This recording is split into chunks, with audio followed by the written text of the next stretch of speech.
Hello, Internet, and welcome to the Tech Off Topic podcast, the madness, the chaos. I have forgotten to mute myself. Absolute train wreck of a start as normal, everybody. We're professionals. Oh, God. So, just so I have a clean start for when I re-edit this later on, hello and welcome to the Tech Off Topic podcast, the chaos as normal, brought to you from Birmingham. Again, one day this will be on the road, but not now.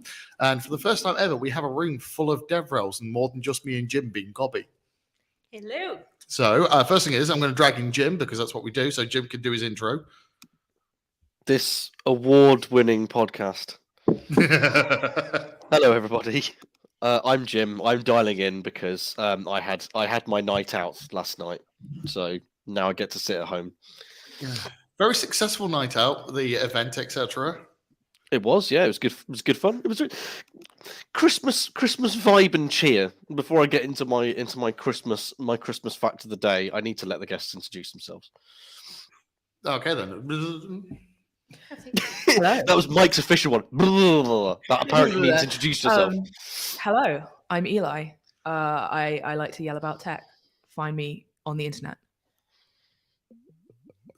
Horribly accurate for what we do for a living. Angry Eli shouts at cloud. Yeah, basically. Well, hello, I'm Yulia, and I do that role. I am Mike's boss. Oh, I hate that's the lead in. Ladies and gentlemen, the first time ever you will see me behave. I won't, because I'm not a lady or a gentleman. So it's a that's cheap joke, but I have to make it every time. Doubling down on the good start. I want to slam on the table, but we'll all hear it. We'll all know what will happen because the camera will go again. Oh yeah. Well, I'm not in there, and I tend to do a lot of hand flailing. You talk with your hands. Pretty much, yeah. It's one stage away from being Italian. It's the acting blood in me, really. Anyway, my boring Christmas fact of the day is I always put on a Christmas gift to you by Phil Spector. Please don't judge me. I know that he's a murderer. But I put that on. And I found out the last album that he produced. Well, he didn't produce an album. The last album he was on, and it's the weirdest. It's the weirdest thing that you'd expect. It's in 2003 before he was convicted, and he produced 2 tracks of "Silence Is Easy" by Star Sailor. I mean, that's not really going out with a bang, is it? No, that's more like going out with a whimper. I think the album he produced before that was in 1980 by the Ramones, so kind of a bit different. Here's your life. Here's your exiting the universe. Yeah. I mean, and Star Sailor, it's like sort of keen, isn't it? It's sort of like, here's some music that's officially beige. So there's nothing about it, is there? It's just there. It's middling Coldplay. It's just a rainy day. Yeah, I saw a gravestone today near the cathedral in Birmingham that said somebody on a certain date had exchanged time for eternity. And I kind of feel like this is the most mundane version of that. Yeah. Just ending your career that way. It's the sort of thing where it doesn't even deserve a obituary moment. Can I go to heaven, please? Sure, but you have to produce an album by Star Sailor. Oh. Okay. Could have been worse. Could have been Groove Armada. Groove Armada were good. All right. Good. What's this all about? You're going to okay boomer me in a sec. The Groove Armada were great. We were mentioning like Keen and Coldplay, and like sort of. Oh, do you remember Travis? Oh goodness me! Like, come on, cheer up, lads. Yeah, that's definitely an okay boomer thought.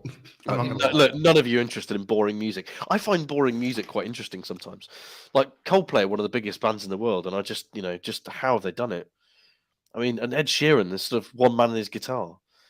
There's just nothing about him, is there? Bullshit. One man and his guitar, a producing studio, a butt ton of people in the background, and being a little ginger weirdo.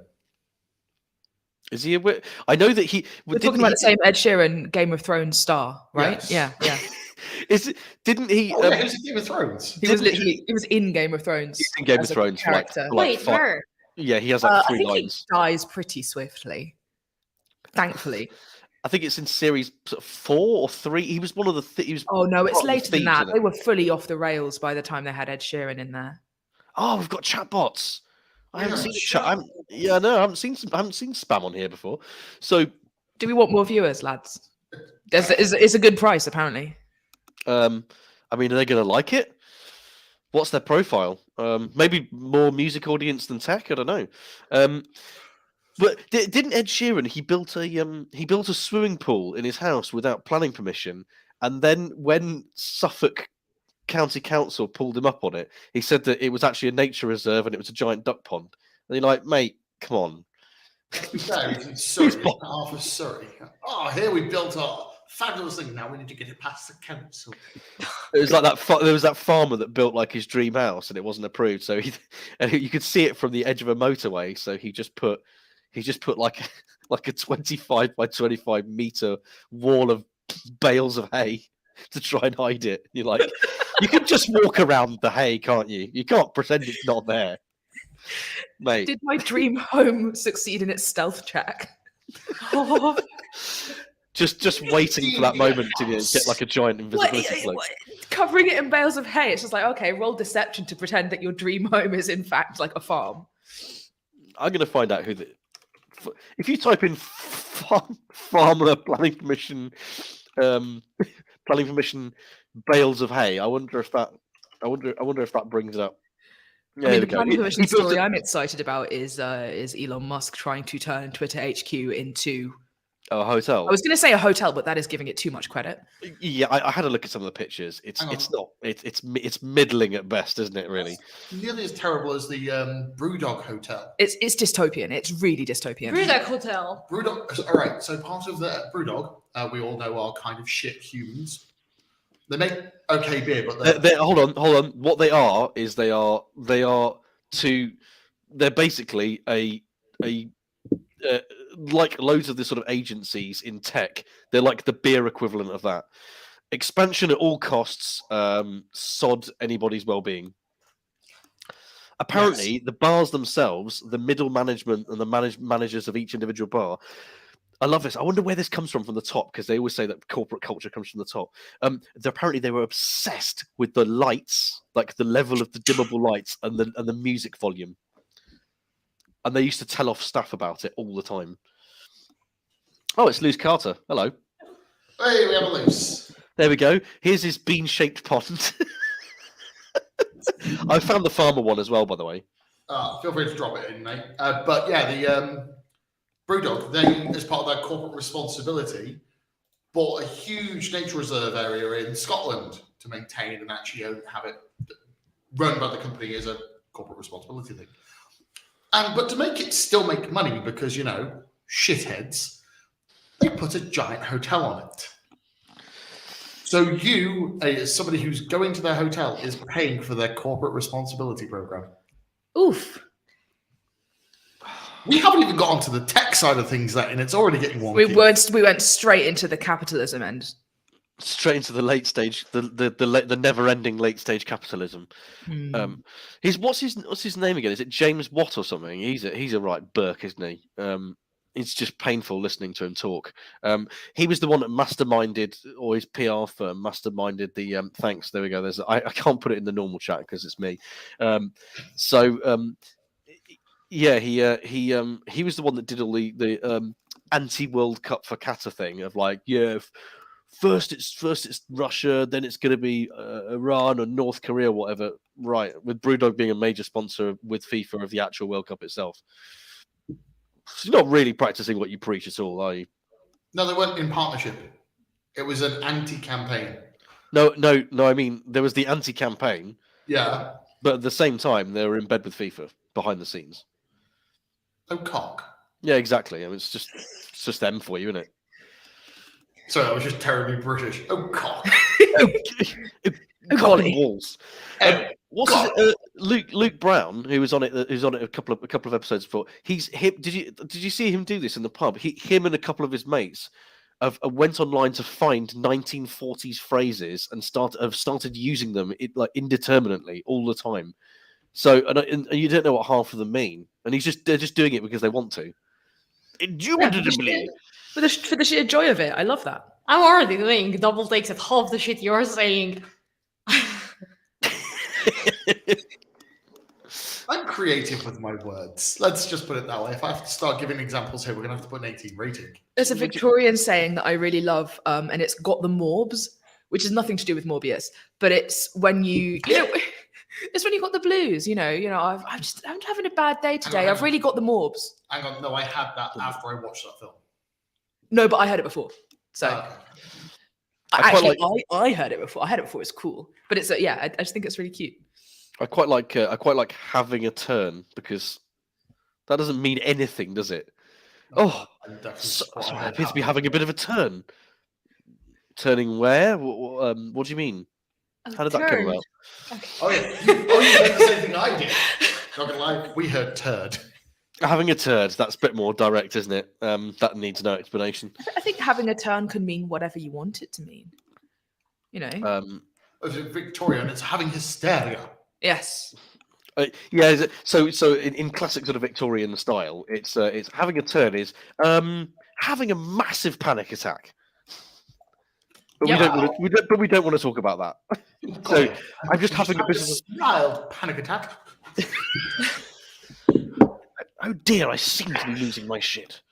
How distinguishable was this from, the laudanum withdrawal? Oh man, they loved it. Exactly, yeah. Oh, they were very, very good with the drugs. Absolutely off their tits on drugs 100% of the time. So much better than us. I can see that happening. So the misheard bit about poo brings me on to something that's vaguely kind of tech related, which is quite funny. So I've mentioned it a couple of times, and there was one episode where I read out a "Didn't Happen of the Year" award winner, and I was crying whilst doing it because it was so bad. My new favorite thing, even though it's been going around for ages, is the state of LinkedIn, and the state of LinkedIn just lifts all of the worst of the kind of people attempting to be business influencers with all sorts of things. All the people effort posting on LinkedIn. That's a new one that I'm gonna steal off you, Eli. Effort posting. So here we go. I didn't think about this until you mentioned that, so I pulled it up anyway because my wife sent it to me because she saw it on LinkedIn. I got pulled over on the way back home from grabbing McDonald's with my niece. I was going 12 miles an hour over the speed limit. As the officer started walking up to the car, I rolled all of my windows down. My adorable and apparently incredibly smart 7-year-old niece started screaming from the back seat, "It's coming out. I can't hold it any longer. It's almost here." Now, the trooper is hearing her scream this and leads into the window and asks her, "What's going on here?" She looks him dead in the face and says, "I've got poop coming out of my butt." He started laughing. I was shocked and embarrassed. He asked how far I had to go, which was about 3 miles. He told me to drive safe and get little Miss Poo-Poo Butt home to do her business, and he could not stop laughing. As we pulled away, I asked, "What was all that about?" My niece smirked and said, "I saw it on YouTube, but didn't think it would work." This thing you're writing about, this didn't happen, did it? Really? Did it? This didn't happen. No. Why? It's taken you like a lot of time to write that on YouTube. What? Why have you written that? No one cares. Everyone knows it's nonsense. We could actually bring this on to a tech off topic, which is on the sheet.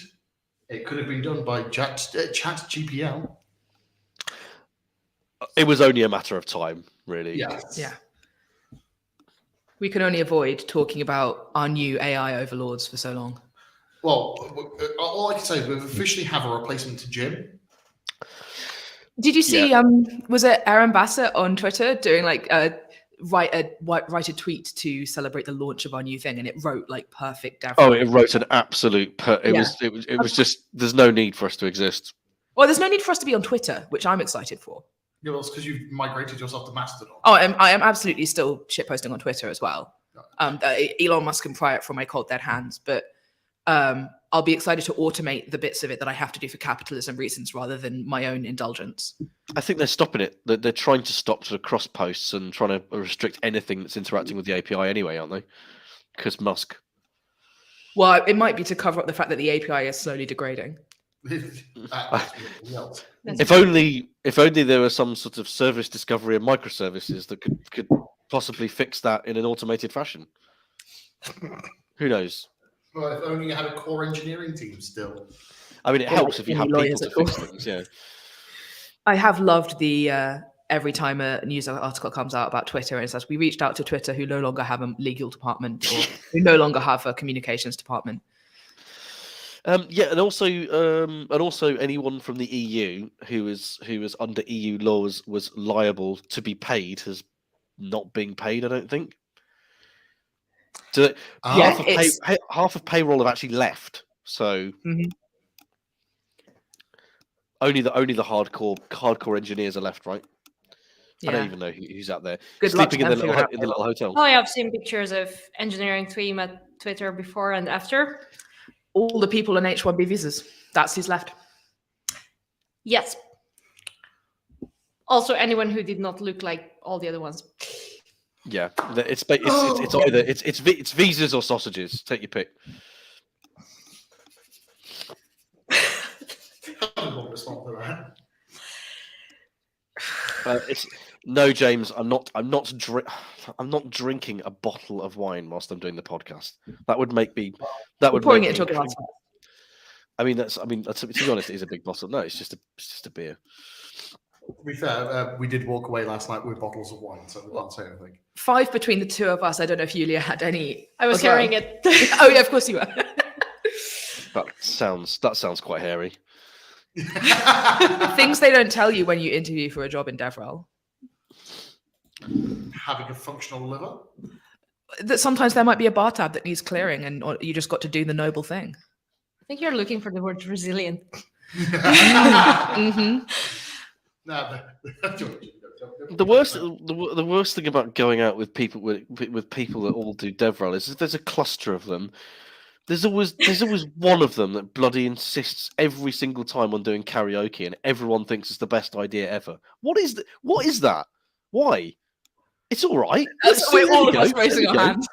Like, you're the only one out of that. I can take or leave it. Next question.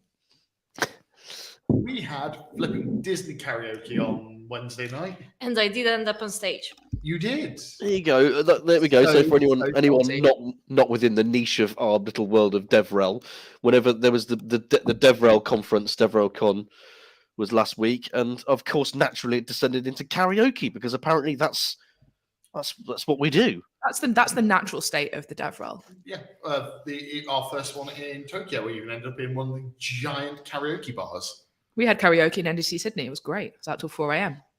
Karaoke is good. As long as it's not forced on anybody. When you're forced to sing, then it sucks. Yeah. It has to be opt-in. Oh yeah, opt-in karaoke is the best.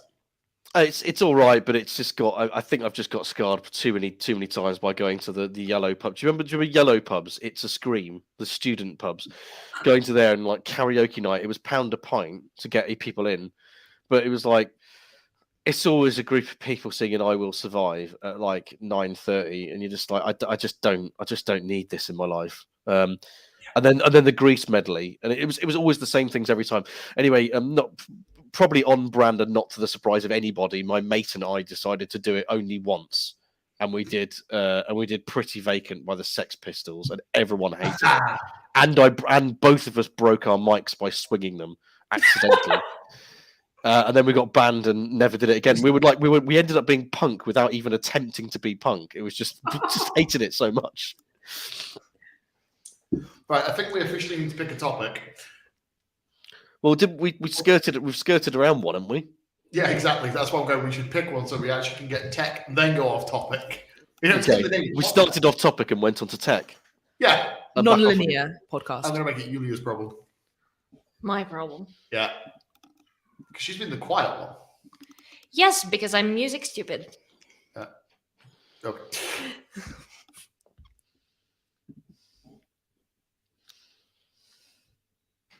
I feel like it's too heavy to take it in.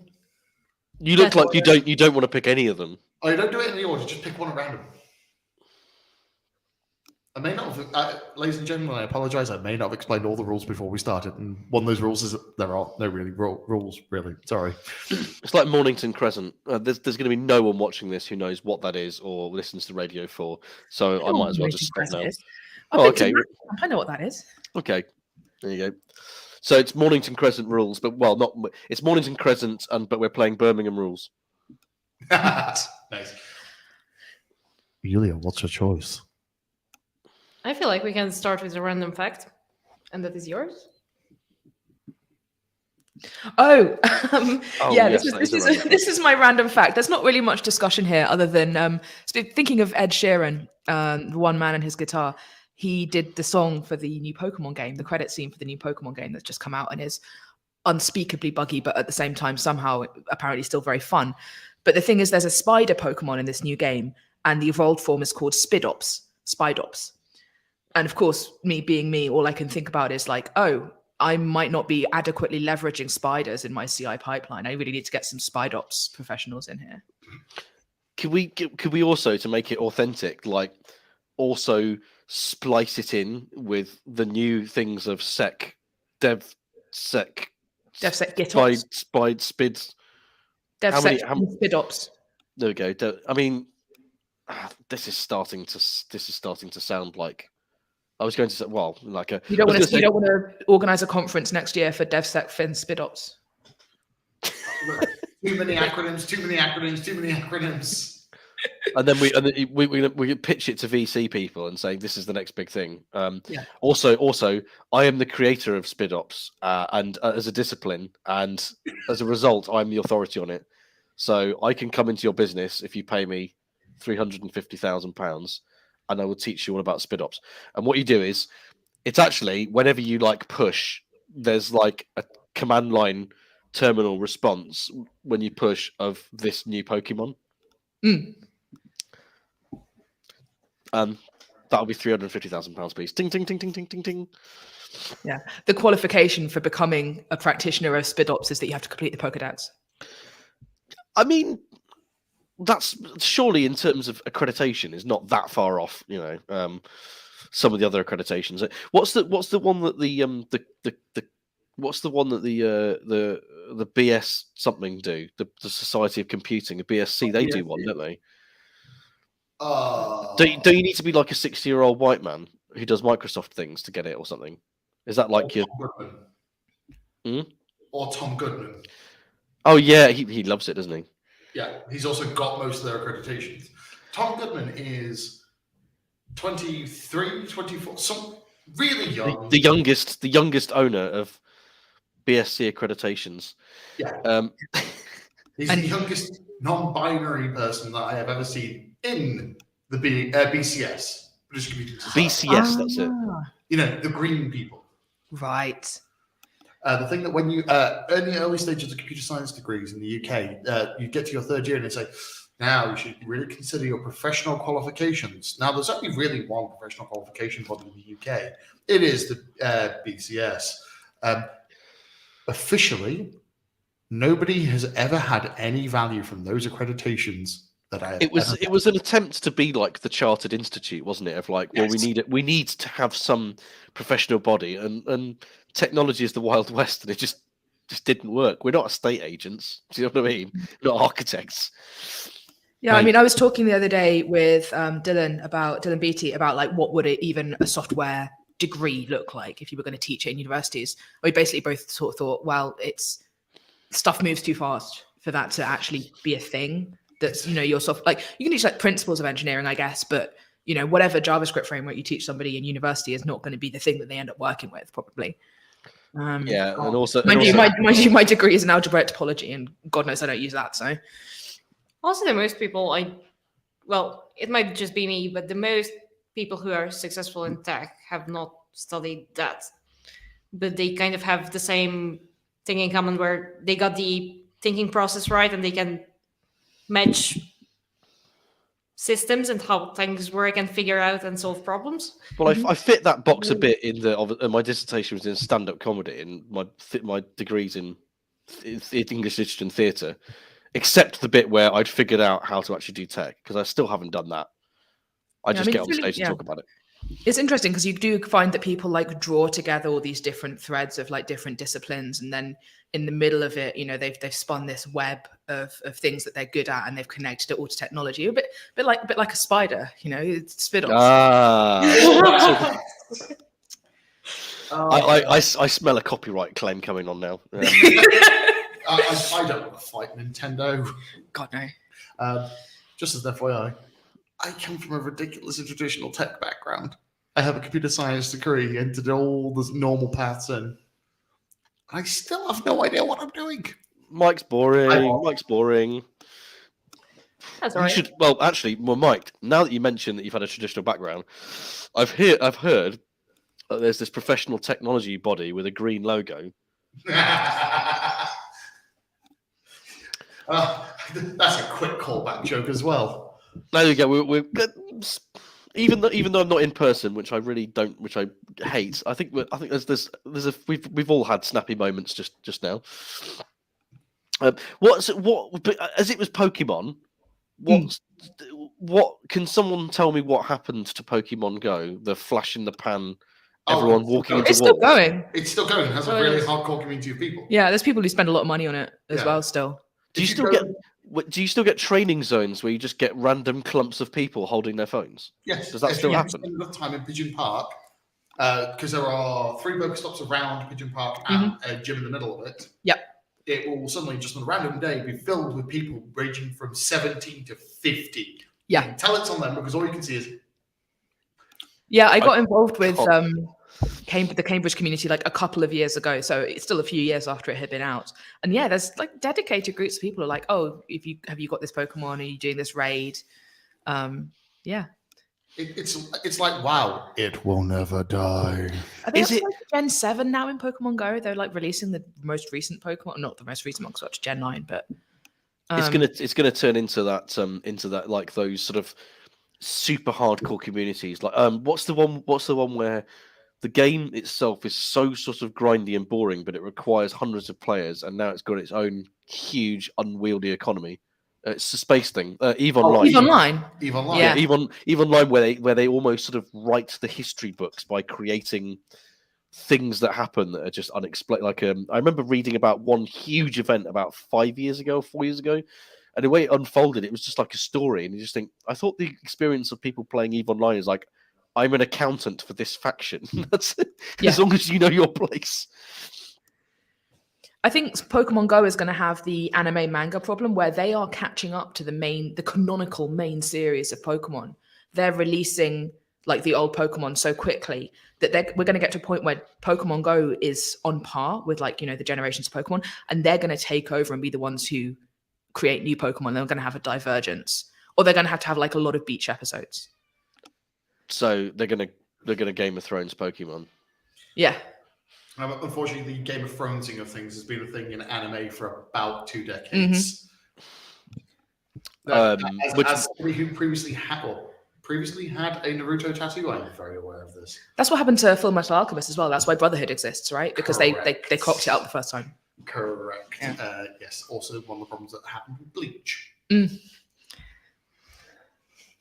know I'm a weeb. I was into Naruto too young to consider getting a tattoo. I'm only into Naruto running. Yep. People listening to the audio-only version won't be able to appreciate that. I'm just loving that Jim is appreciating this virtually with me doing the Naruto run in my chair. That's Mike's one is. We can't see your arms at all, so it's just like the front of you wiggling. It's just waddling. You know that's hilarious. Mike has just fallen over. That is absolutely brilliant. Our designated Mike slapstick moment for the day. You're right, mate. Mike's just sort of just left the room. He was like, can't deal with it. It's all right. We have a spare chair. Can we have like? Is there a way? Is there a way we can get a recorded version of this where when like Mike does his octopus thing on his Twitch stream? Then we can get Mike doing his Naruto running and breaking the chair and then falling off it. Oh, I just got stabbed in the backside by my own chair. That's not something you hear every podcast, is it? expensive mistake I'm going to have to pay for. With both my meat and my money. Do you know what it is though? Content. Sorry, ladies and gents, we have derailed this with my butt. I love that this is the episode you're doing with your boss. Just to add some psychic damage to the physical damage you've just received. Do you have a spare mic? Oh. All right, next topic. Next topic after all that excitement. Yeah, I need to take my mind off my butt. Well, as long as you can make content out of it. Do you want to look at that? Anyone joining now is like, what is going on here? If you want, Mike, you can have a cat butt. Look, there you go. Cat friend, show us the cat friend. Oh, actually, I'll interject with the topic I wanted to bring up because of Chat GPL. So Chat GPL bot generating things. Right, so there's been a whole thing on social media. Everybody's seen it. Lensa. Yep. They've generated avatars. Like even Jim, who doesn't like social media, has seen it. I tried to do the Lensa things, and then it said like select 20 pictures of yourself, and I was like, I don't have 20 selfies. I'm not taking them, so I just gave up. They're very arty though. I quite like them. Now this is going to be the question because this is generated art, which means it's the co-pilot problem. They have stolen from other people to generate a base to actually build everything from. So it's really, really, really good. Isn't like they still look crap. Like there's extra fingers hanging out everywhere. But this is art. Art is usually a construct of the creative world, i.e., a brain coming up with something and doing a thing. Even procedural art is generated from a brain coming up with the idea to do a thing. Or don't make your bed. Or what? Don't make your bed. Unmade bed. Oh yeah. You know nothing of that. Okay, even people who don't know about art know about Tracy Emin's unmade bed. Yeah. Mike doesn't. It was one of the big ones of like, well, how can you say this is art? God, when was it? Like 2005? 90, no, about 95, 96, around there. Oh. It went kind of Tracy Emin and David Hockney and people like that. Sort of is he the Shark Man? Is he that's somebody else. Half a cow or whatever. Damien Hirst. Sorry, that's what I was thinking of. Studied him for my art GCSE. Oh, but yes. So, at what point do we claim? Is this one?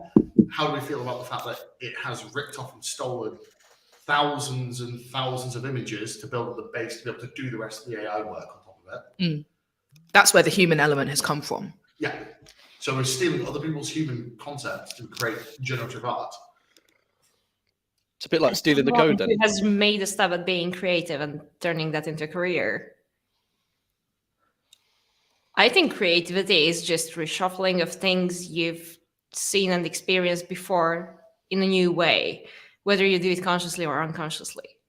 So taking that perspective, I think AI generation is actually in line.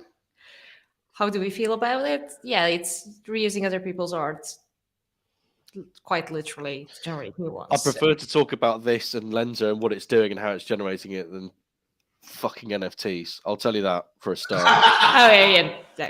Excellent, but yes, but like how do? Because you know what, I actually appreciate them. I do think they're pretty, especially when some people have gone in and fixed up some of the obvious artifacting from random AI generation. As someone who also does like physical art, like I appreciate that even our machine overlords find hands difficult to do. I think in a better world where we had better like rights over creative output and things, this would be fine. I think most of the reasons it's not fine aren't anything to do with the technology itself, but to do with the landscape it's within. Yeah.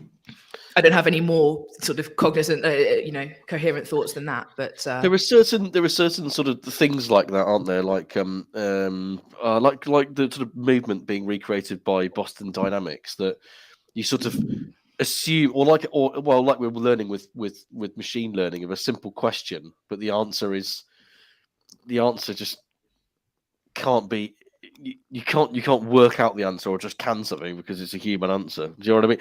It's a bit like that, and a bit like Boston Dynamics and movement. That human movement is incredibly difficult to kind of replicate. So there's still sort of think in the art world, even something as like drawing, or when you have like something abstract, like draw a pair of glasses. You're like, well what kind though? That kind of problem that isn't being harvested, like isn't data being harvested by captures by Google. Click on all the traffic lights. Wrong, you missed them. 1 pixel in the corner. Yeah. I hate captures. That's a problem. That's a security problem we've really not solved, is it? Have you seen the one on the Vonage dashboard? I don't know if we've still got it actually. It's like a little maze.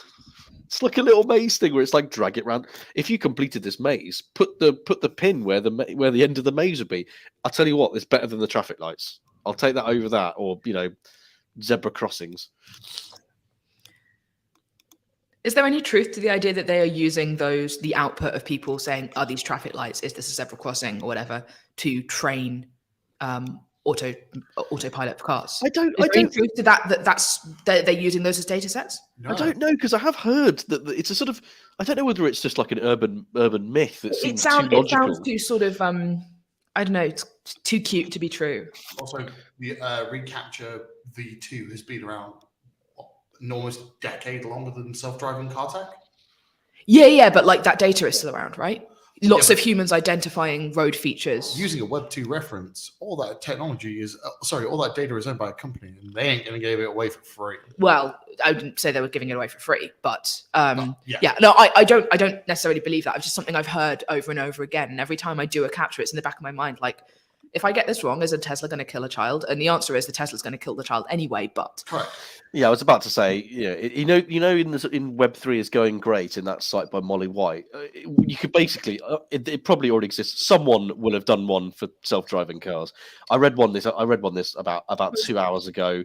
Someone in America, the car stopped on the freeway, pulled up into the hard shoulder, stopped, and then locked them inside. Yikes. There was an 18-car pileup in San Francisco recently. Mm-hmm. And then there was the one where there's video of it, and it's actually quite distressing to watch, where the motor of the car outperformed the brakes, essentially. So you've got this runaway Tesla. Wow. Yeah, it's like, I think 2 people died, not the driver. But the video, you can really see him trying to gain control back of this car that is just basically run away. Yeah, it's abhorrent. They should not be on the roads. And this is another reason why I don't want a driving license, and I want a human driving me for me, not a robot. Yes. Also, San Francisco was quite full of self-driving cars. Not driving themselves, but then equipped as self-driving with a driver inside. Yeah. Like not 1 or 2 as curiosity, but at any given point you turn around and see one. Oh yeah, you've been there recently. Yeah, for 2 weeks-ish. And it's not just Teslas, it's at least 4 different ones, and then also prototypes. Because prototypes on the road is a smashing idea. They are not allowed to use the self-driving. Also, there's self-driving Ubers. I maybe should not drop the name because it might not be Uber. But there are self-driving rideshare services. Not during the day, because it's required that the driver is driving during the day. But I think during night, they are allowed to turn it on. And I have definitely been in a car where the driver was... What's the rationale behind making it legal at night, but not during the day? Drunk people balance better? Maybe. Yes, correct. Trying to figure out what the blood alcohol content would do to your overall body, like viscosity. That's not the right word. You just become jelly. I mean, you do after the Teslas hit you, yeah. But I finally look back at the stream because I'm trying to do the good thing and talking to the mic, not the camera, and all I can see is Jim sniffing a cat. It's like his own personal cocaine. I think the cat's sniffing me, to be honest. I put in the Twitch chat, I miss my cat. It's been over 24 hours since I saw her. I can't be happy with this. Yeah, this is unfortunately this is what cat owners are like. So you got to deal with it, Mike. Even ones who have naked, sweaty cats. Oh no, let's not talk about the weird Egyptian hairless things. They're They not scare, they Egyptian, scare they're me. frugal. I think they were originally bred in Canada, weren't they? Yeah. They're North American by breed. Which is Oh, just cruel. You live in one of the coldest places on earth and you decide to take your cat's hair away. It's like, make the bald man cry. They are very so when you stroke them, it's like stroking a leather sofa. It's very strange. Yeah, I've heard that they feel like suede, and they can also get greasy, which is an unpleasant fact to know. Greasy cats. That's not good, is it? No. I used to in Highgate, because this is what Highgate in North London was like. I knew two people that used to walk their ferrets in the park, and of course both of them, like yellow chinos and sort of outrageous kind of dungarees and things like that. Because if you're going to own a ferret, you're going to have to stand out from the crowd a bit. You've got to lean into it. Yeah. You got to own it. You got to own that ferret, and they absolutely stink because they're like otters. They've got like piles and like layers and layers and layers of fur, like an otter to keep itself almost like watertight. So when you have to give them a bath, the bath takes about an hour and a half, and the mud just keeps on coming out from under them. It's just like, this is a lot of you could own a cat that cleans itself, or a dog which you don't have to clean that often. Depends on the dog. One of my friends' families has a dog he's this big white, I think Labrador, like big and very like cream pale dog, and he loves freshly mown grass. You'll take him out and you'll bring him back and he'll be green, and he needs a bath obviously after every time because he's been rolling around in the freshly mown grass. Loves it. It's like crack cocaine to him. You occasionally shit for green shit. Cat cocaine.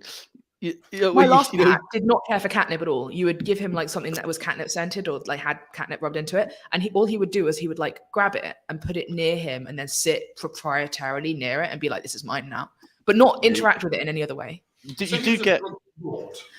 I think he just didn't have any brain cells. Intention to sell to kittens. The thing we've had that as well. With certain, I've had a cat that just didn't care about catnip, and one that just rolled in it, and one that just done this. This one goes genuinely loopy. I did see quite a good. When you occasionally see a pet video or a cat video or something, I don't see them that often. Probably should watch them more often for my soul, but I did see one yesterday, and it was a cat sniffing a durian fruit. The one that stinks. Yes. And it just smells it and instantly starts doing the "I've just done a poo" with his paws. It's so weird. I've never had a durian fruit, but it's not making me want one. Yeah. Oh God. Right, next topic. Why is everyone looking at me? You did pick one already. Because I've thrown one in. Right, isn't that random? All right, Jim, your turn. If nobody else is going to pick one. I'm going to do the one from the. I'm going to do one. I'm going to do a silly one before we end up sort of doing like some of the serious ones, because there's a couple of nasties on there.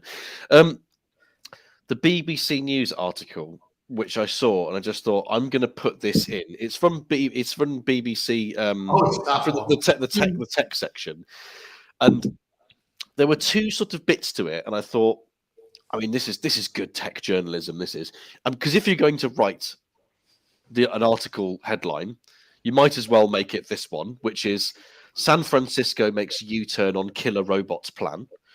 And then I particularly liked about 3 or 4 paragraphs in. It said Dr. Catherine Colony from the group Stop Killer Robots, and I'm like, today I learned there's a group called Stop Killer Robots. Good band name. Great band, but my what genre? Sounds like techno. Techno? Oh. Probably pop punk, really. I think pop punk. It's got a I very think symphonic metal is a shout, also maybe. It's got a very rule of 3, sort of bowling for soup, less than shake, kind kind of vibe to it going on. There's a sort of there's obviously a sort of a large bloke with a hockey top on playing the bass, because that's what you have to have. Anyway, so actually the actual story is really boring. The actual story is about police using automated robots for bomb disposal. That's all it is. But they've called them killer robots, and there's the Stop Killer Robots Coalition.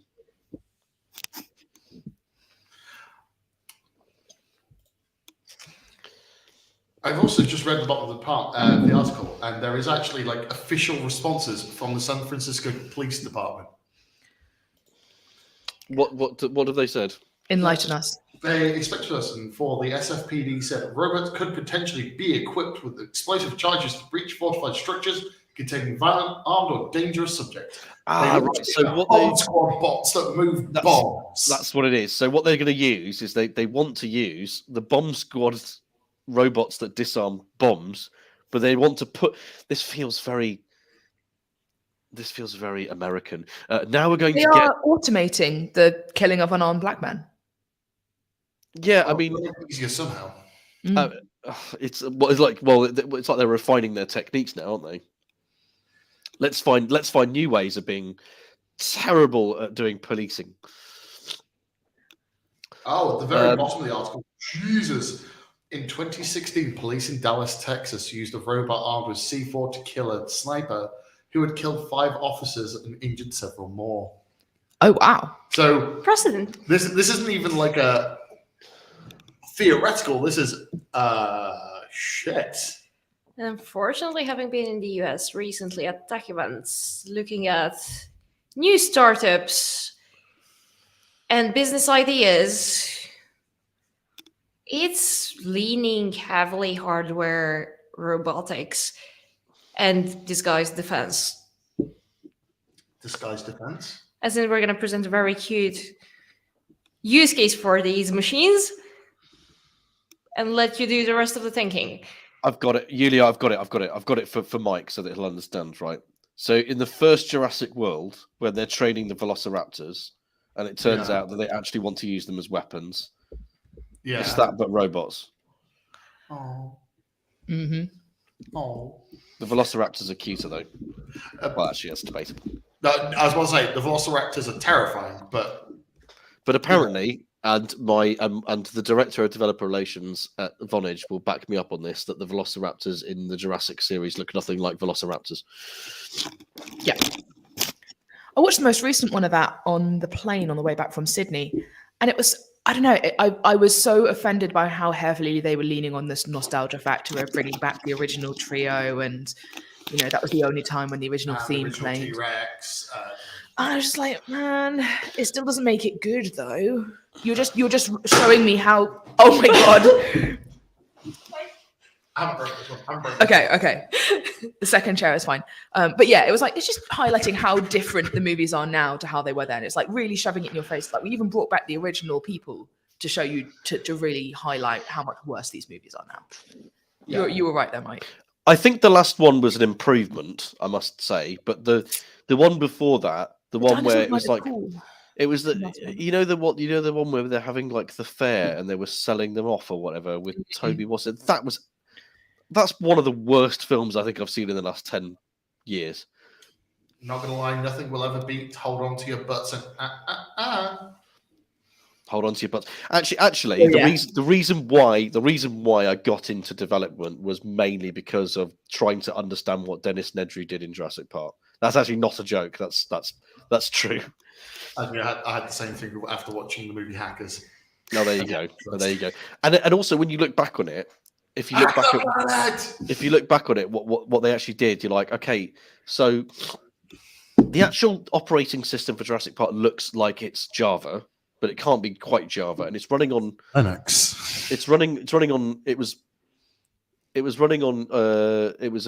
What is it? This is a Unix machine. I know this. So, and they had Silicon Microsystems or whatever that used to do the graphics that were those machines. But that's it, Silicon Graphics.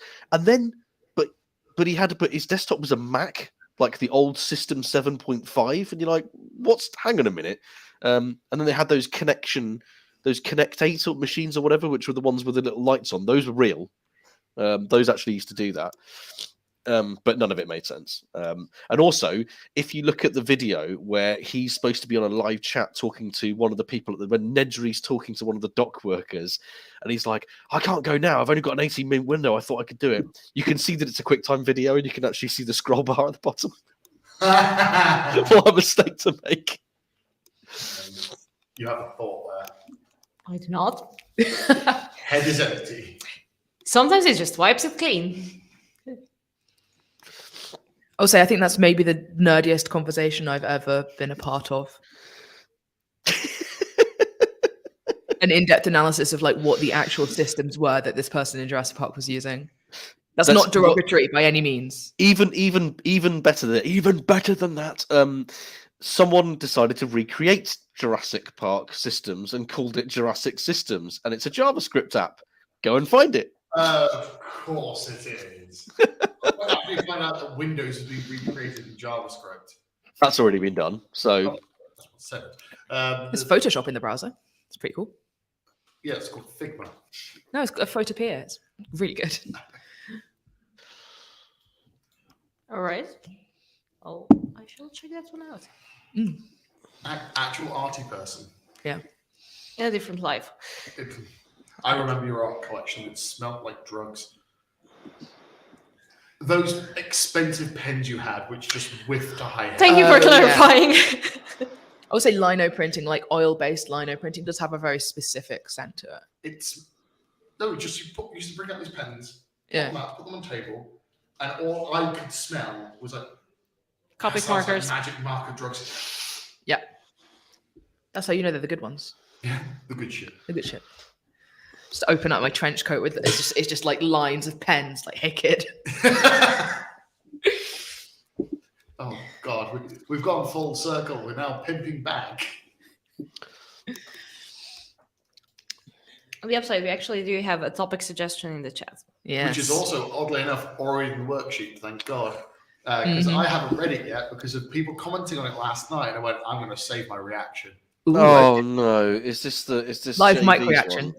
Oh no, is this the Raspberry Pi one? It is the Raspberry Pi one. Do we want to talk about it now, or do we want to procrastinate a little bit more? Oh, should we just get it out of the way? The thing I saw this morning, someone quite well known who I do respect, reacting very, very negatively to the poor reception that it all got. I think I saw the same person, and I was like, the same person. yeah. And I was like, and it's because they used to work quite closely with the police, and like, get off the police's back, and you're like, well, A, the Raspberry Pi kind of community and what it stands for, and also B, the US police and what it stands for, I think is very, very different from a lot of the rest of Europe. For Mike's benefit, shall we explain what happened, factually what happened? I'm reading and... Oh, okay, you're reading. No, Phil, it. So Raspberry Pi put out an announcement saying, we hired a policeman and it's going great. Meet person's name, who I honestly don't remember. Toby Roberts. Toby. Meet Toby. He has 15 years of experience as a surveillance officer. He has used drones as a to do surveillance as a hobby, so on and so forth. That shouldn't be a hobby. That's called being a pervert. Yeah, like if it's for your work, like I disagree that is a job that should exist. But doing it as your hobby is like, no, that just makes you a creep.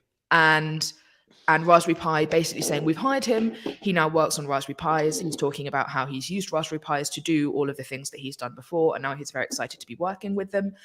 And people, and basically they're leaning really hard on this being the angle that they're proud to have this guy is because of this history that he has. And people responded to this being like, ranging from all cops are bastards, how this is cop propaganda, to hey, I'm really uncomfortable with the idea that somebody whose background is literally in surveillance is going to be working on these devices that so many of us have in our homes.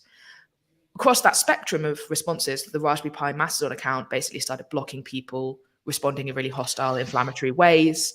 I mean, it was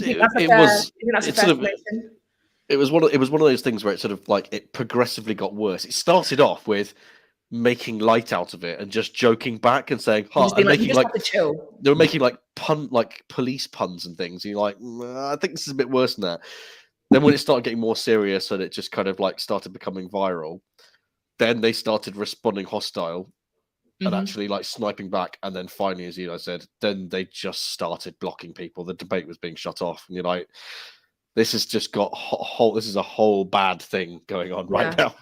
I wonder if it's like one person running that Mastodon account who just made some really bad decisions. But the thing is that that's their presence on the Fediverse, and they've burned a whole load of goodwill there.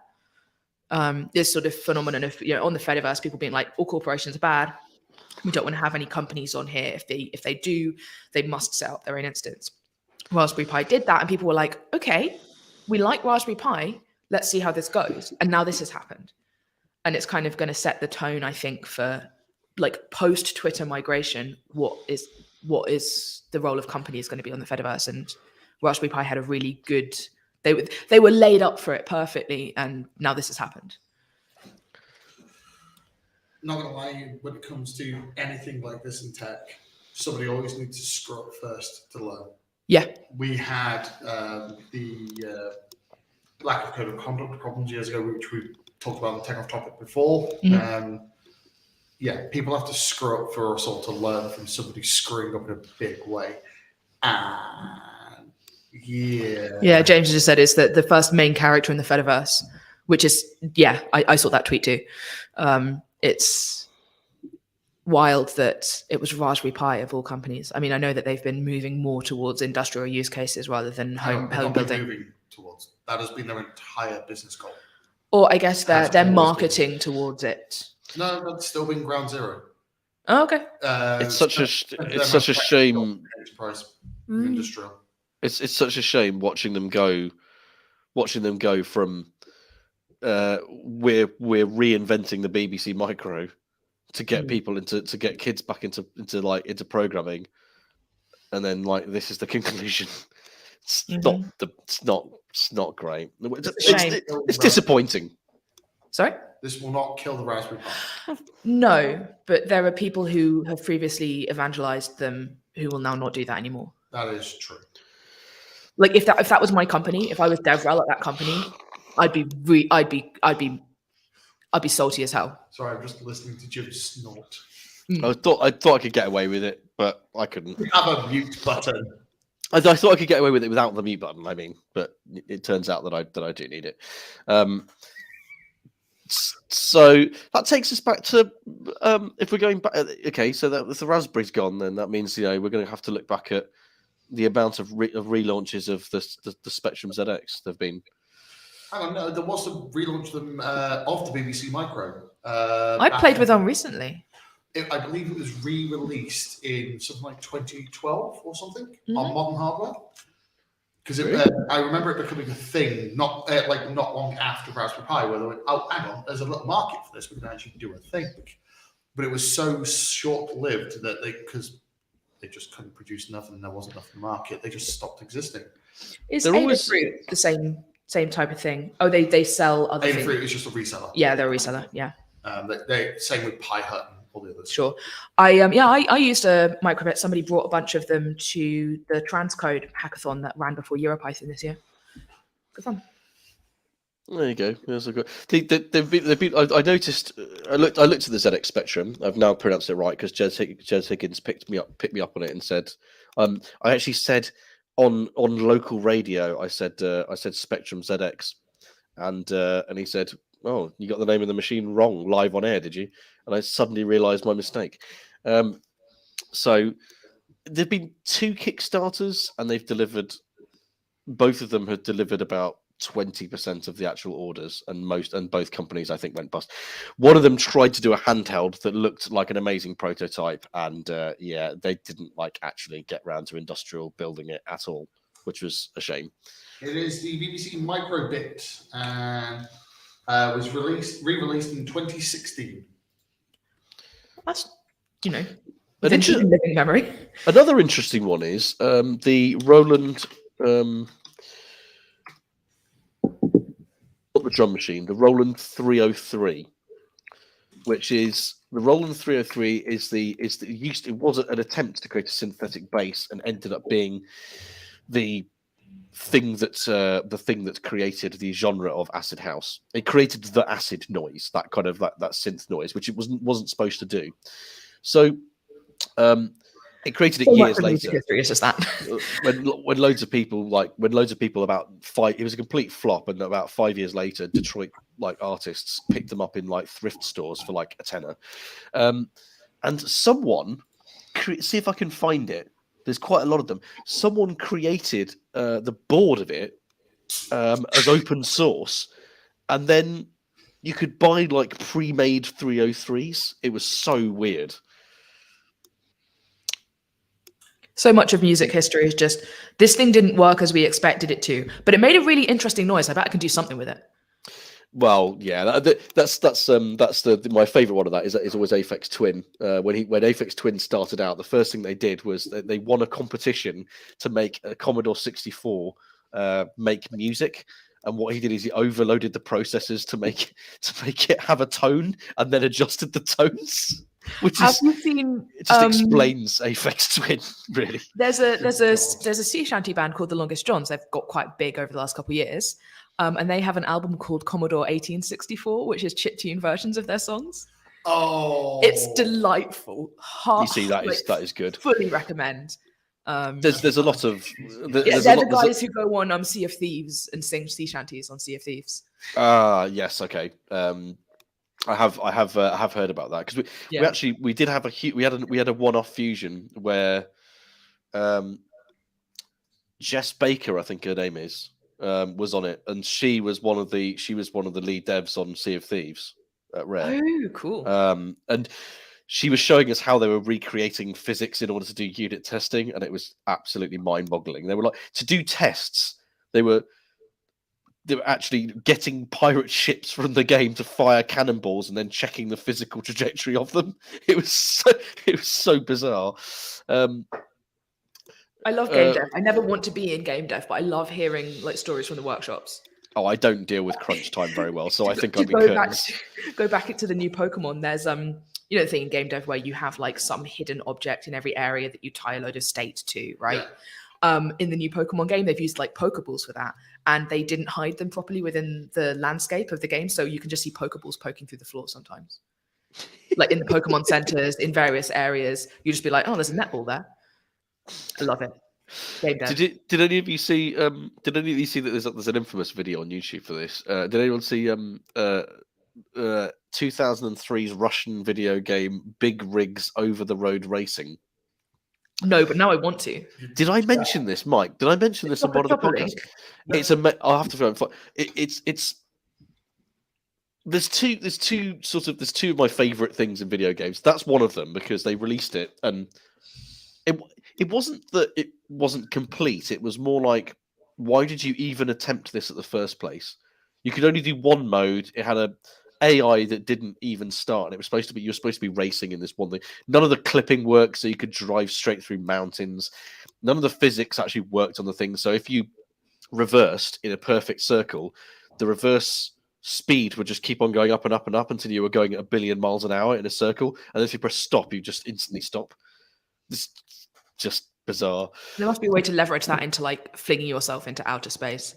In that Mario speedrun video where he's with the half an A press. Have we all seen this? Mario. I'm not sure if it's the one that I've seen. Culture. It involves somebody setting Mario running up a slope with the thing above his head, so he can't actually run up the slope, and building up speed for 12 hours, and then catapulting himself into specifically a parallel universe that is a multiple of 4 parallel universes away from the one he started in. Because each step of the foot needs to land in a parallel universe, and it's 4 steps for a complete walk cycle. Game dev. Did you say that this is, what do you call minimum? If you Google half A press, you'll get it. Right, I'm gonna have to. Mike is looking mind blown. The next one. The next 20 minutes of joy. My next favorite video game fact, and this one is an absolute corker, is three people tried to create a point and click style adventure in the early 90s, and I think they were building it for the Amiga originally, and it was supposed to be built on those kind of LucasArts kind of games at the time. And they gave up and nothing really happened. And then they relaunched themselves, and in about 2006, and had a completed video game that was it was complete. It was not very enjoyable to play. It was very, very ropey. It was very surreal and weird. And it's about you wake up and you're the captain of the Mary Celeste, but you're lost in a maze. It's very odd. So as this came out, it turned out that someone in the art, all the directors of the company started blaming each other. They lifted almost the entire game's contents from other games, mostly things like Quake, Skyrim, Oblivion. Oh, things people would know. No one would recognize that. Surely, No one will notice. Like if you lift all of the, and when you see a video of going through it, the amount of stuff they lifted was incredible. But the best part of it is like, so it got binned straight away, and also people started like looking into it from an investigative viewpoint, and they couldn't work out how to do most of the game engine coding themselves anyway. So the forums were full of this bloke asking questions on how to code his own game, and he couldn't do it himself. But there's a video of the ending when you complete the game, and it is the wackiest shit you've ever seen. It's so bonkers. I have to try and find out what it was called. They do a song. They all do a sing song around a piano, like a sort of a pub song, with these weird gremlins, and like so you know the film Spawn. They've stolen one of the aliens and tried to like loop it, so this face just does this, and that's the end of a night out with some dev rolls, to be honest. Karaoke, yes. Yeah.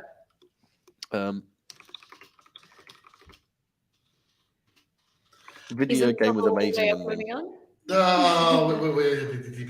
Do you want to go back to the Raspberry Pi thing or no? If there's more information, yes, because I'm curious. Because I got halfway down that thread. Yeah. Well, having that as a hobby, isn't that illegal? I'm pretty sure it is, at least in the UK. What you do. With the specific wording of drones for my brain's on the word surveillance. Surveillance, thank you. Drone surveillance for a hobby. That's just pervert. I kind of don't care if it's illegal. It's unethical, I would say. Yes. No, but I was convinced it would have been illegal. At least in residential It might areas. depend on like whether or not the drone is going into other people's property. Because I know if you. So go on. I was going to say if you instead of if it's a miscommunication, you're labeling it as surveillance as a hobby, rather than like if you were say like interested in photography and you were going into a field and sending a drone up or whatever, that kind of makes sense. By the way, Mike, in the private chat, the game was called Limbo of the Lost, and there's the epic ending where they all sing. Epic name. It's got just full on late stage Monkey Island vibes from that video.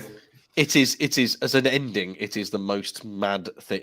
It's all the characters you meet along the way in the game, who actually some of them are supposed to be baddies or whatever. And it turns out that they all want to congratulate the main character for completing it, and so they all say, "Let's sing," and they all sing a song about completing the game. It's very, very kind of very trippy, acid inspired. Quite often I have reactions but no words. That definitely like a reaction with the words like oh good god. Right, was there more on the Raspberry Pi thing? I was just thinking about when you said like, oh, if you're going into a field to take photos and with a drone, and I wouldn't frame that as using drones for surveillance as a hobby. Drones for photography. Yeah, which like is a wildlife thing. Yeah, like the specific framing is. I would say the original specific thing, I'm just like, that's a little bit tone deaf, maybe a little bit sus. But the thing that bothered me particularly about it was the response to people saying things. As somebody whose job includes, when I'm employed, includes like, managing perceptions and talking to people who have feedback and whose opinions I care about, it seemed like such a cat-handed way to handle things. It's real. It's really, really tone deaf, and that for me again is that I'd agree that's the main problem with this isn't necessarily who they got or how they described it. It's not great. It's a bit of a boo boo, but it's all in the handling and talking of how you handle things. We could go on to logically the next topic, which includes a conference and how they handled things.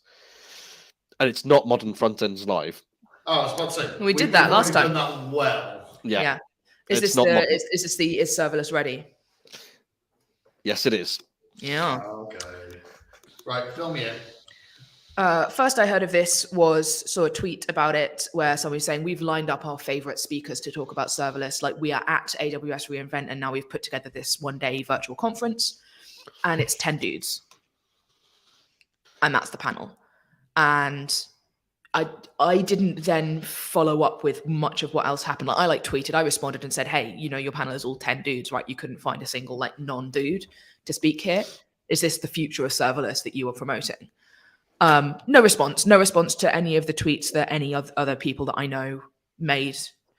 Various people have commented on this, and I don't think there's been any response from the organizers themselves. No, there's been no official response, but yeah, like Jim and I were talking about this a little yesterday, and I think you know more than me about we kind of dug, like me and someone else on my team decided to sort of dig a little bit, and it was mainly from I think the main reason why we decided to dig a bit is possibly the thing about having a manel is if you find yourself on one. And I have been announced in an all male lineup. Once I know I'm on an all male lineup, I go, is there anyone else to be announced? And then the answer is no. I'm like, okay, cool. You've either got to change the lineup or I'm not doing it. And I've had to do that once, and unfortunately I brought a conference down because of that, but it's not really my choice. It's just it's almost part of this. Actually got someone was talking about this recently. It was I think someone mentioned Kat Cosgrove has actually got a rider about these things of like if you're going to have me speak, then you just read this, and it's not a rider like I need 15 bottles of this particular brand of fizzy water, and only the brown M&Ms and exactly, and half an orange in a G&T glass filled with painkillers. I don't know, whatever it is they used to ask for. No, it's like, hey, here are the things that you might have missed about how to treat me like a person. You do it, you look at it and you go, this is all common sense. Like you shouldn't have to put this, but it turns out you do. Clearly they do, because they've clearly experienced it not being met enough times to actually have to put it into words. But we sort of had a bit of a nosy. The thing that struck me, the two things that were the most striking about it were firstly that none of the speakers responded at all, of which you're like, I mean, what's going on there? One of the speakers was in developer relations. That makes it very, very weird. And then the organizers said nothing. One of the speakers did speak out, and then we got some context off them. And I don't really know why it ended up having to be one of the speakers taking the kind of brunt of it all, because that's not right. This doesn't really seem the right way around. But the organizers themselves are refugees who have been used to a fake meritocracy for their whole lives, and are very, very not happy with white blokes telling them what to do. And that is a very fair kind of way of going of going about it. The problem is that then when you do an all male panel lineup like that, and then people who are the first people are starting to call it out are all of that same demographic, because all the people in DevRel that were white blokes. So they got very unhappy. I think they knew as soon as it happened, when the outcry started, that they'd messed up. But like with any of these things, I mean, we mentioned Kat, who was at Pulumi recently, when Pulumi pulled their stunt of papering all of HashiConf with all of their stuff. You're like, don't do that. Or if you do it, you can be excused if you just say, "Oh, we were wrong about this." And whenever tech companies hold their hands up, it's kind of all right. But the organisers didn't. They did the same thing as what has happened with Modern Front End Lives. They've gone. Yeah. They're not even like posting through it. It was just radio silence. Yeah. Yeah. And that's how to not handle things, which raises valid questions for organisers, especially if they've been used to doing a world of good, and they have done they've done conferences before that have had diverse lineups. It's just that it wasn't at the forefront of their mind when they were doing this one. But it is like, if you start getting to a stage where you are a major conference organizer that people are paying attention to, someone somewhere really has got to give some sort of PR and press and D&I kind of training with that. I think There it should needs be to a come with the checklist territory. that you run through at some point, like Cat's Rider, right? Like there should be something where you go, okay, before we go public with this, are we meeting some basic criteria that is going to get us not crucified? Yeah. Because when things do go wrong, it's usually, if you haven't developed that kind of that thick skin of going, right, okay, the easiest way is we've messed up here and people are angry with us, but we understand why, and you hold up your hands. If you don't have that guard ready, or you're not prepared, you don't know how to respond to them, then you're going to take it personally, and that's when there's all sorts of problems with that. Yeah, I mean, I think it's true of like being public, whether that or being in a position of sort of authority, or like, I'm not going to say that the conference organizers are in authority, but it's kind of the same where like if you mess up, you have to be able to own it, and you can't just like dodge or ignore it because people will remember. Yeah, the least you can do is acknowledge it at least. Yeah, like And I mean, then I'm take it thinking from about there. Raspberry Pi, for Yeah. example. yeah. It's not even that there was something that was off in the first place that's really noticeable about it. But what yeah. Yulia said, if they all they need to do is go, okay, we've clearly made a mistake here. We're just going to put things on hold. Then people are going, oh, okay, that's fine, and it was just sort of died down, and you could relaunch it. But now you can't relaunch it under that name because it's burned too many bridges, and that includes things like sponsors who pay attention to these kind of things. And unfortunately, a lot of the sponsors, the big sponsors that have big budgets, are run by teams that are answerable to developer relations teams, i.e., all of us. And we It's a small notice world. these things, so we have input into what gets sponsored. So, do we have a happier comment to end all this on? Because I'm going to have to send Yulia away in a moment. yeah, Elden we Ring knew. I mean, we every knew year. it was going to be somewhat depressing, right? I know, but I don't want to be depressed on a Friday. Want to talk about DevRelCom? You guys were both there. Anything interesting? Anything fun? Okay, so it's fun as always. A bunch of your fellow people going and doing your thing. It's great. Karaoke, yeah. Yeah. But the talk that has stood out the most to me, oddly enough, wasn't the most useful talk. Because there were plenty of useful talks on topics ranging from what to do during recession for DevRel. Ben Greenberg, actually very useful. Even if we are now officially the other Twilio. But, hey, don't start, mate. You're the other Twilio first. But there was one by Don Goodman, who, if people aren't aware of who he is katsudon.tech, consultant for DevRel, used to be very, very famous for wearing a leather trilby, like Indiana Jones hat. It's like, excellent dude. He did a talk on the neurochemistry behind communities and relationship building. And the entire thing ended up being about Oxycontin. Oxytocin. Now, Oxycontin is something very different. Yes. And he was explaining how it's a chemical, it's a neuroreceptor, which is It's the love one. yes. Yep. But unlike serotonin and epinephrine. yeah, which are one-hit ones where you do an action and you suddenly get this chemical surge to like. So serotonin is just the happy drug. Norepinephrine, I think. Norepinephrine. Yeah, the lusty drug. Yes. You get that hit, and it's like, but that's a one-shot. Oxytocin requires constant validation and building and etc. However, because it is a neurochemical, you do one thing, it will back off. So it is like it was the biochemistry of how neurochemistry. Yeah. Of how to behave in a way that is positive to you and your community without ruining everything in one go. Well, it's like there was that tweet thread that went around a while ago when Twitter was first going through the circumstances about the thermocline of trust and how there's this boundary where like things can be crap for a while, but you'll hit a boundary where you'll lose all your users or you'll lose your community members or whatever. And from that point, even though it was only a small thing that took you over the edge, you cannot recover. Yeah. And I think there's a similar thing there where it's like it's something that's very carefully built up over time, but you can blow it all in one go. Raspberry Pi maybe has done that with a certain number of people. Yes. I think it was actually mentioned that once you build up a community like that, and people kind of start thinking similarly and also being very defensive of the group they are part of. Oh, yeah. Well, So you can downsides. do a one-time mistake and blow it all. Yeah. But you can also build an echo chamber where people get toxic in that community as well. Exactly. Yes. Yes.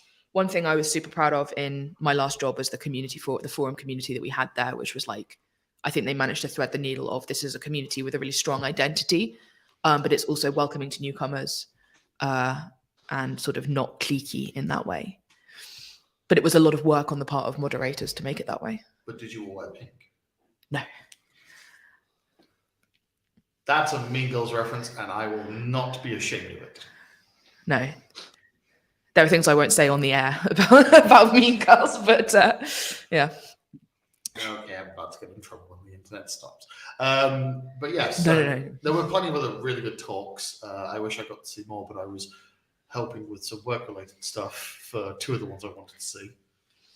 Sorry. They'll be recorded though. I'm really excited to go and catch up on recordings once recordings are available. Somebody's going to have to go down Raspberry Pi hole. Pi hole is a thing. That's the thing that. Oh, that's the ad blocker. Yes. Yes. I really want to set that up. But yeah, have we got any last rounding comments before I have to kick somebody out? You can catch if I pass a CFP for next year's DevRelCon or the year after of my talk about evangelism and religion. Oh no! Mike's I am going to be the most annoying person in your audience. You're not ready. Oh, it's all right. I think we've been talking for an hour and a half, and I haven't even managed to get any Judaism talk in here. I feel saved up for you and your talk. I did have a good 2 hours with Ben Greenberg about this. I've asked a lot of people whether my talk idea of bringing lessons from religion is a good idea, and about 2 people say it's terrible, of which Mike is one, and everyone else is, I think, just wants to see what will happen. Yeah, I'm excited because it will give me fertile soil for being a little shit to you. I mean, I have to deal with Mike Elsmore. That's enough, right? Just wait till we unionize. But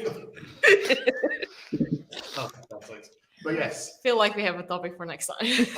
Also, we're going to be submitting for Yokohama, so yeah, we'll have some practicing first. I realized I blew up my intro, and I'm regretting it.